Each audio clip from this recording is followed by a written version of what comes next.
Katakan apa adanya, apa yang Tuhan sudah kerjakan bagi kami. Saya tidak mau malu-malu menutupi segala sesuatunya. Sebenarnya kami tidak berencana ingin beli rumah tahun ini. Ada beberapa alasan. Yang pertama, seperti kalian tahu, harga rumah gila-gilaan ya tahun ini. Yang kedua juga bunga sangat tinggi. Yang ketiga, uang untuk down payment saya secara jujur juga sedikit sekali, belum ada gitu. Tahun kemarinnya saya simpan di stock market dan ternyata seperti kalian tahu crash sampai uang saya hilang hampir 60%. Tapi sejak April 2019 saya setiap hari berdoa, Tuhan, kalau Tuhan izinkan saya ingin punya sebuah rumah yang ada kamar ekstra, karena di apartemen yang lama tuh kamarnya cuma 2, dengan alasan supaya kalau ada yang nginep, anak saya nggak usah mengungsi ke kamar saya gitu. Kadang-kadang kan ada yang sebentar, ada yang lama gitu ya, berempat. Saya cuma doa seperti itu. Terus akhirnya tahun 2021 saya juga pernah secara tidak langsung, saya lupa gimana caranya, saya mendapatkan pre-approval dari salah satu mortgage, tapi pada akhirnya cancel karena status saya di sini. Dan saya pikir tahun ini saya tidak mungkin akan beli rumah karena dokumen kurang. Yang keempat juga status kami. Jadi visa working permit kami yang sudah kami perpanjang 6 bulan sebelum expired nggak datang-datang. Sampai akhirnya kami dapat 180 hari surat extension yang punya Teddy sudah expired. Jadi kayaknya nggak mungkin pasti tahun depan. Tapi selalu saya berdoa begini, Tuhan, saya percaya kalau Tuhan izinkan kami boleh membeli sebuah rumah. Tuhan tolong pimpin tuntun saya ke rumah yang Tuhan sudah siapkan bagi kami, rumah dengan ekstra kamar ya Tuhan. Dan saya mau sabar menanti dengan cara Tuhan dan waktu Tuhan kami mendapatkan itu. Dan saya jujur, saya berdoa seperti ini, Tuhan, saya tidak tahu harus beli rumah di mana, harga berapa, bagaimana caranya, terus ngumpulin uang down payment-nya juga saya nggak tahu Tuhan. Tapi yang saya percaya, kalau Tuhan setuju, Tuhan akan bukakan saya. Pertemukan saya dengan orang-orang yang baik, yang mampu menolong saya. Dan saya nggak berani, jujur saya nggak berani tanya sini sana sini ya. Saya mau beli rumah kayaknya sombong banget, kamu kerja di mana sih?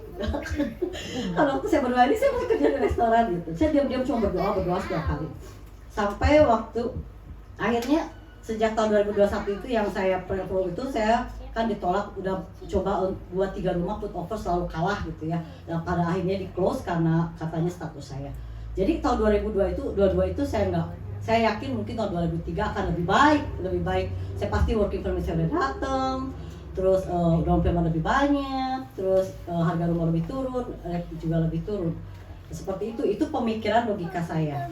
Tapi ternyata Tuhan mengalahkan logika saya gitu. Tapi untungnya saya tetap percaya kepada Tuhan. Terus saya juga pengennya sama agent Indonesia, tapi waktu itu Tuhan ingatkan, kamu gak usah ngatur-ngatur saya, katanya dengan caramu dan waktumu, ikutin saya gitu. Oke, terserah Tuhan. Sampai waktu itu pulang dari Florida, kami habis liburan, terus hari Kamisnya saya bilang sama Pina sama Teddy, kita akan lihat rumah, ada 4 rumah yang open house di daerah Ontario, sekitar Ontario. Kenapa saya pilih sini? Saya berdoanya sih nggak, pokoknya terserah Tuhan, pengen saya deket yang ke tempat kerja gitu. Terus ada 4 rumah, yang tiga rumah itu semuanya 2 kamar. Padahal saya berdoa minta ekstra kamar ya. Dan ada 1 rumah yang ini 4 kamar gitu. Dan saya bilang, saya cuma pengen lihat karena alamatnya dekat dengan rumahnya Raymond dan 4 kamar. Padahal saya minta 1 ekstra kamar, kan 1 ekstra gitu. Dan saya pasti pikir kamarnya kecil-kecil sekali gitu ya. Paling 1 bed gitu. Ya setelah saya bilang ke agent saya, oh ternyata saya juga Tuhan pimpin ke 1 agent yang bukan Indonesia, orang Mexican American ya. Nah udah lihat sini, waktu pertemuan pertama saya agent itu tanya, Liana, kamu sudah punya pre-approval belum? Padahal syarat untuk beli rumah harus punya pre-approval belum. Saya lagi cuma window shopping aja karena saya nggak akan beli tahun ini, mungkin tahun depan. Nggak apa-apa kan? Oh iya nggak apa-apa. Tapi kamu mau dibantu nggak untuk dapat pre-approval? Oh mau, tapi saya maunya FHA loan. Agen saya agak kaget. Tahu nggak kamu kalau FHA loan itu agak susah untuk dapat ke rumah karena tidak semua rumah mau FHA. Oh nggak apa-apa, no worries. Saya nggak saya bisa mau beli kapan aja nggak apa-apa. Pokoknya saya mau FHA loan. Kenapa saya tahu bisa FHA loan? Karena yang pertama tahun 2021 itu ada sebuah lender yang kasih saya FHA loan dengan sebuah knowledge. Saya tidak pernah ada seorang pun yang menyampaikan ini kepada saya. Jadi ini memang jalannya Tuhan. Oke, nanti akan saya coba bantu. Akhirnya nanti aja tunggu aja sampai saya dapat rumahnya. Saya bilang seperti itu ke agent. Akhirnya saya waktu kita datang bertiga ke sini, hati kami cocok walaupun banyak harus yang dikerjakan di rumah ini gitu ya. Terus belakangnya Walmart gitu. Itu yang saya bikin kaget banget. Dan saya jujur begitu masuk saya berdoa, Tuhan apakah rumah ini yang Tuhan sediakan bagi saya gitu. Begitu lihat ke atas, wah kamarnya 4, saya mintanya cuma 1 gitu ya. Dan ternyata tidak sekecil yang saya pikirkan kamarnya seperti itu. Akhirnya terus si agent saya bilang, Liana kamu mau coba put offer? Iya, tapi saya kan belum punya pre-approval. Oke, saya akan bantu cari. Kamu harus F echelon? Iya. Dan bagaimana dengan rumah ini? Rumah ini F echelon bisa nggak? Dicek, oh bisa, ternyata 3 rumah yang lain yang kamarnya 2 itu tidak bisa F echelon. Hanya rumah ini yang kamar 4. Dan padahal beda, selisih harga cuma 10.000 kurang gitu ya dengan 3 rumah yang lain. Di put over Senin, Selasa dapat kabar bahwa katanya saya taruh harga di bawah listing price ya. Ternyata katanya penjualnya harus minta agak naikin sedikit. Saya bilang udah aja harga listing price, lebihin aja kata si agent karena ada bayar yang lain. Enggak, saya nggak ada uangnya. Memang jujur saya nggak ada uangnya gitu. Terus akhirnya hari Rabu dapat. Baru itu si agent gerubuk-gerubuk orang sudah cari lender yang mau cari F echelon. Jadi lucu sekali ya. Terus tapi saya juga kaget, kok diterima? Kan kalau dulu selalu ditolak, dan saya berkeyakinan ditolak orang saya mau belajar gitu ya. Jadi senang aja, ya silakan aja di put over, itu belajar buat saya. Begitu tahu diterima, waduh saya respon pertama saya nangis di hadapan Tuhan, mengucap syukur, tapi saya takut Tuhan, kan uangnya nggak ada Tuhan, ini gimana gitu ya. Terus si agent saya bilang, Liana dalam 2 hari ini kamu harus menunjukkan bahwa kamu punya uang untuk down payment. Wah saya sempat tambah shock lagi. Uang saya di-spread di beberapa account dan itu tidak mungkin 2 hari masuk semua dalam satu account. Saya bilang mungkin bisa 5-7 hari, itu pengalaman pribadi saya seperti itu. Jadi agent saya bagi tugas, saya harus mengumpulkan uang itu ya, cari lender yang FEC. Singkat cerita Jumat sore saya dapat pre-approval. Terus agent saya lihat, mana ada nggak lihat accountnya? Belum, masih dalam proses, semua di udara juga. Dan ternyata Tuhan buat mujizat. Saya benar-benar sangat berdoa tuh sama Tuhan ya. Saya seperti dibawa ke lorong yang gelap, tidak tahu kiri kanan, nggak tahu harus gimana gitu. Saya cuma bergantung pada Tuhan, berdoa terus sama Teddy benar-benar. Terus akhirnya singkat cerita prosesnya begitu mudah dan agent saya bilang kita akan closing escrow dalam 21 hari. Pokoknya itu saya dibikin shock setiap hari. 21 hari cepet banget, saya belum ada gitu. Tapi ajaib, mujizat demi mujizat Tuhan berikan. Itu uang yang saya perkirakan bisa 5-7 hari, 10 hari, 2-3 hari semua kumpul tuh. Dan saya kaget, kok uangnya ada ya kumpul semua gitu. Dan ternyata dengan uang yang sedikit itu saya bisa beli rumah ini. Amazing gitu. Saya pertama aja ketemu lender sampai, kan biasa telepon, saya mau ketemu kamu langsung, saya ceritain apa adanya. Dan ada satu kekhawatiran saya bilang sama Teddy, pasti at the end bilang cancel. Karena apa? Status saya. Karena saya kan gak pegang working permit itu. Saya pergi ke DNV untuk perpanjang ID aja, katanya kita akan berikan new ID kalau kamu bisa menunjukkan working permit yang baru. Apalagi ini lender yang akan pinjemin saya uang ratusan ribu dolar gitu, nggak mungkin. Jadi saya bilang ke lender, dan lender juga bukan orang Indonesia, menyampaikan seluruhnya. Dia bilang kita coba saja. Oke, tapi apakah tidak akan wasting time kamu kalau kamu lihat akhirnya saya akan cancel, ngapain gitu. Jadi wasting time kamu dan saya. It's okay, nggak apa-apa, kita cobain katanya. Dicobain. Terus semua tahap diikutin sampai hari saya tuh harus closing escrow 1 September ya, 1 September itu baru Seninnya, Liana kata lender saya, besok kita akan final review underwriting. Saya masih berdoa, it's okay Tuhan, kalau nggak jadi pun saya senang dapat pelajaran yang baru, jadi move lagi, belajarnya lebih banyak saya bilang. Dan saya bilang sama Teddy, kita cuma mempersiapkan hati, pasti nggak jadi gitu at the end.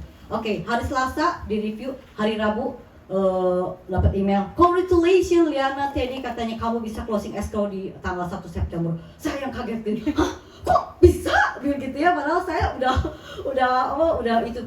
Terus Teddy, kita dapat emailnya pagi-pagi, terus lendernya juga telepon saya mau bilang congratulations katanya iya. Teddy pulang kerja ke mailbox, biasa ngecek surat, begitu buka ada amplop isinya worker permit saya dan Teddy. Kalau buat manusia, secara manusia, apakah lebih manis ceritanya gitu? Kalau saya terima dulu gitu, saya tuh sampai malu loh.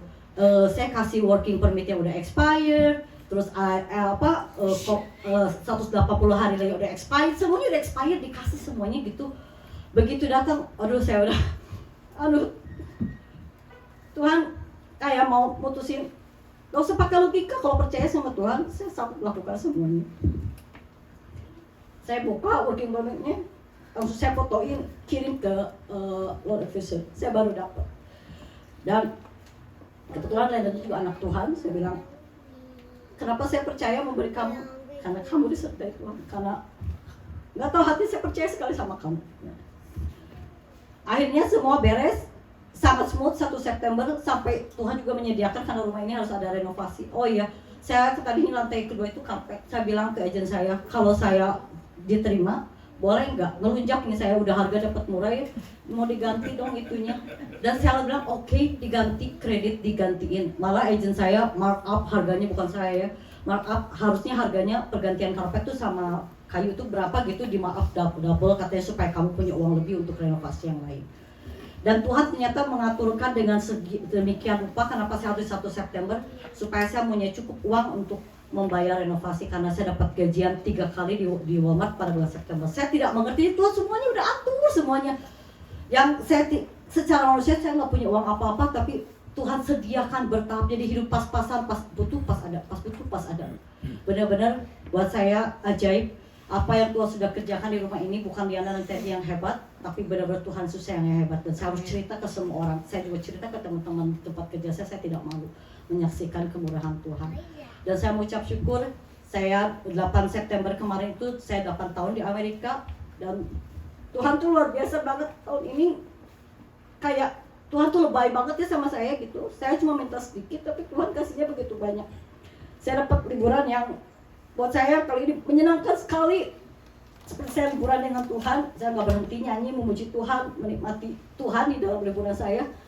Pulang dari liburan saya dikabarin saya punya cucu laki-laki, Noah, yang sebentar lagi akan lahir.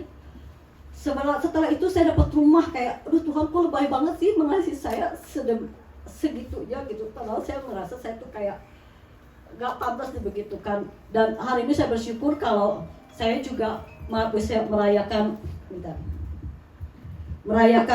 Thanksgiving, kumpul tiga adik saya di Denver, dan sebentar lagi adik saya mungkin yang kecil datang, kita bisa kumpul selama 8 tahun di sini. Saya nggak pernah Thanksgiving kumpul tiga adik gini. Buat sini anugerah Tuhan yang luar biasa. Ibu Yung Yung juga adalah salah satu saksi mata ya, bagaimana melihat pekerjaan Tuhan di hidup saya. Waktu papa saya meninggal, Bu Yung Yung, Pak Yahya dan Pak Daniel Lukas almarhum yang memimpin upacara kebaktian sampai penguburan papa saya waktu meninggal umur 16 tahun. Dan sampai akhirnya ke Amerika, kita semua sekarang bertiga di Amerika, saya bisa bawa suami, bahkan mengajak mertua untuk menikmati berkat Tuhan. Saya mau mengajak seperti yang Pak Yo tadi bilang, mengucap syukur. Hidup saya di sini juga nggak mudah, banyak tantangan. Tapi saya membawa komitmen, saya cuma bawa 9 koper ke sini dan bawa iman saya kepada Tuhan di sini. Saya bilang, Tuhan, kalau Tuhan izinkan saya ke Amerika lama, tolong jangan dikurangin jatah pelayanan saya, karena saya juga pelayanan banyak di Bandung. Saya mau menomorsatukan Tuhan, setiap minggu saya mau kebaktian dan melayani Tuhan. Walaupun saya harus bekerja, katanya di sini kalau nggak kerja kan nggak dapat apa-apa, dan Tuhan memenuhi janjinya. Walaupun kami dari kecil anak yatim piatu, tapi Tuhan pegang janji, Tuhan pelihara kami 3 anak yatim piatu ini tidak pernah kurang apapun. Bahkan Tuhan menyatakan, tahun lalu adik saya beli rumah, anak saya beli rumah, adik saya yang nomor 2 juga beli rumah, dan Tuhan tahun ini memberikan kepada saya. Saya mengucap syukur bagaimana Tuhan memelihara 3 anak yatim piatu ini. Kami boleh menikmati semuanya itu. Dan biarlah sharing saya ini, saya tidak ada yang bisa disombongkan dari saya. Semuanya bisa lihat, semuanya hanya cerita Tuhan seperti dongeng, tapi itu cerita Tuhan yang Tuhan buat di dalam hidup saya. Saya hanya aktris yang bermain hanya 2 detik di hadapan Tuhan. Dan biarlah apa yang saya sharingkan hari ini boleh menjadi berkat. Tetap berpegang teguh kepada Tuhan, Tuhan yang berkuasa memelihara hidup kita, asal kita berpegang teguh bahwa kita juga mau mengasihi Tuhan, mau dengan segenap kekuatan kita mengasihi Tuhan dan melayani Tuhan. Mungkin tadi mau tambahin, ada pengalaman sendiri. Vina. Sebentar, saya sudah bikinkan, saya sengaja ya nggak mau beli makanan dari luar. Kenapa? Saya ingin mengapresiasi semua teman-teman yang sudah mengorbankan waktu yang jauh ke tempat ini. Jadi saya berjuang masak segini banyaknya untuk kalian. Semoga kalian nanti suka masak nasi Hainang ala-ala Liana gitu. Juga ada tadi Elvina bawa makanan juga. Temi kemarin kesini juga anterin makanan. Saya bersyukur banyak teman-teman yang mengasihi saya. Kalian adalah berkat dari Tuhan untuk kehidupan kami. Sebelum kita menikmati makanan, kita mau nyanyi dulu ya. Kita nyanyikan lagu Give Thanks with a Grateful Heart. Biarlah kita menyanyikan dengan ucapan syukur. Dan saya mohon dengan hormat Ibu Lial nanti menyampaikan doa berkat juga untuk